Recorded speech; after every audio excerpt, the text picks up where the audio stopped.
Hi, Emily Diamond here. I'm here to record my series around emotional states and how they impact us as leaders in business. And I've come to do my recording and it is just bucketing down with rain. Absolutely bucketing down. I'm sure you can hear it. It's really beautiful. I really love the rain. I'm from far north Queensland and the rain reminds me of awesome tropical cyclones and days off school.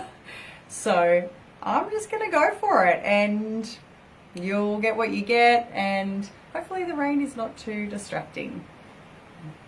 All right, so in the little preview, I was talking about that we were going to talk about negative emotional states and how they impact our ability to lead in a business context, but really this applies to every area of your life because emotions do not discriminate. They are bastards to everybody. So, no, not really. I'm a complete fan, devotee, and lover of the feedback tools that are emotions. And yes, I call them feedback tools. If you think about our spine, and I'm just going to go straight into it, okay? I'm going to get really deep. Those of you who know me already know I'm deep. I've got my crazy encyclopedia brain on. Let's do it. If you think about where emotions come from, if you think about our lower brain, our brainstem and our spinal cord, and then all the glands and organs that are connected to our spine, we share that physiology with all other invertebrates. So you think about a dog, you think about a possum, you think about a kangaroo, you think about an elephant, we share that same physiology. We share the same hormone spectrums and we share the same survival instincts and emotional responses. Now, because of the frontal lobe, okay, the part where we have language and perception of time, we also have different kind of imagination facilities to animals and different processing capabilities, you know, things called working memory, executive functions, we have impulse control stuff up there in the frontal lobe. Because of those, we experience, or the theory is, we experience a more complex emotional world. And that's really because of this trickster we have called language. So if an animal is angry, we would simply call it anger. But if a human is angry, we would use all different types of language to describe that, depending on the intensity of the emotion. So if someone's a little bit ticked off, you know, that's still an anger emotion. It's still the same hormones, it's still the same chemistry as a rat or a rabbit or a rhinoceros having anger. However, for us, we have, when we have it in a less intense version, we give it a particular label. So each emotion, as I'm going to take you through, today's the overview, and we're going to go through each of the major negative emotions and how they impact our performance and what they're really there for. It's a bit of a key to unlock your universe of impacting your leadership, your personal and interpersonal and social leadership. We want to look at what is each what is emotion? We're looking at what is each emotion, but we're really looking at what are emotions in their entirety.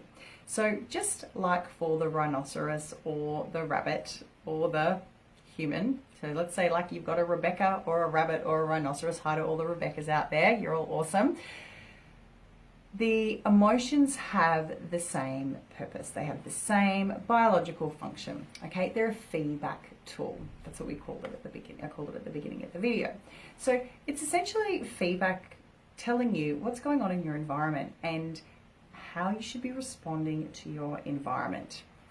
Now, we've evolved with these feedback responses, and it's essentially a survival mechanism. So if we feel threatened, if we feel endangered, unsafe, or sad, or fearful, all of these emotions are telling us powerful messages about what's going on in our environment or what's about to go on in our environment. I'll give you an example. If someone is running at you with a knife, looking terrifying, you'd be wanting to have an emotional reaction of that called fear, because that fear will give you the motivation and the different, blood to different parts of your body, the energy and the mobilization to respond effectively to that situation. And that's exactly the same as a rabbit or a rat. If they're fearful, they should run. So if we perceive a threat, we should have fear. We should have a certain cocktail of emotions that represent the fear experience for us. And we call it fear. I don't know if rabbits and rhinoceroses are identifying with the emotions specifically. That's for them to know. I will never know. Now, each feedback mechanism has a really powerful and specific message, but humans don't really like this idea, or it was never modeled for us through our parents or our role models, what the effective way of dealing with this feedback is. So some will be pretty good at. So some people handle their anger really well, other people don't. That's why we have anger management classes. Some people handle their fear really well, some don't. So whichever emotion you don't handle really well, I call that your favorite flavor. It's the emotion that's the most exaggerated and you experience it most persistently. Now, these feedback mechanisms, like I said, we don't really like the idea that they're feedback. We typically do one of three things with emotions. Okay, so we react, like the person running at us with the knife looking terrifying. Yes, please, run away, have a reaction, mobilize those quadriceps, run, run, run, okay, get the adrenaline. That's a reaction, all right? Then there's another one called repress, okay? Repression is where you turn the emotion off through distraction, avoidance. Addiction is a really great way to do repression. Every time you get on social media and kind of just scroll for no reason, or you mindlessly check your email inbox, or you call a friend to talk, I was going to say something else, but talk mindless to about mindless things. All those things are repression strategies, you know, lots of overeating or substance abuse. They're all repressions, okay? And then there's a final thing that we do, which is called responding, okay? Now, reacting and repressing are valid strategies. They're completely valid. They're evolutionarily sound, all of that stuff. It's just they don't typically produce the result we're committed to, and they don't come from our higher brain functions. They're an animal brain reaction, a lower brain stem reaction. So we'll have a reaction, or we'll have a repression, and then be disappointed afterwards, or be unfulfilled afterwards, or find that the issue isn't resolved and we have to keep dealing with it over and over again. Okay, so that's the disadvantage to reaction and repression. It doesn't actually resolve anything, and often we're emotionally dissatisfied afterwards, or the emotion comes back.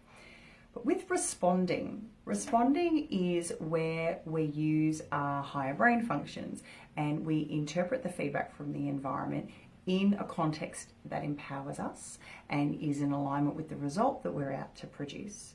And then we act in a deliberate way. Now, it sounds really boring and mature, but this is emotional maturity 101. This is EQ, okay, guys? So if you're someone who is interested in interpersonal effectiveness, productivity, successful engagement and leadership rapport with the people around you, the consistent quality in terms of the level of your results, or creativity or problem solving, you're really going to want to get interested in response versus repression and reaction. Now, that's really the guts of today, talking to you about that each of our negative emotional responses has a biological purpose. We've evolved to have them. They're environmental, they're responses to our environment, and they're there to keep us safe and keep us okay. And we can do three things with our emotions. We can react, we can repress, or we can do option 3. You get a new car, the ideal one. We can respond.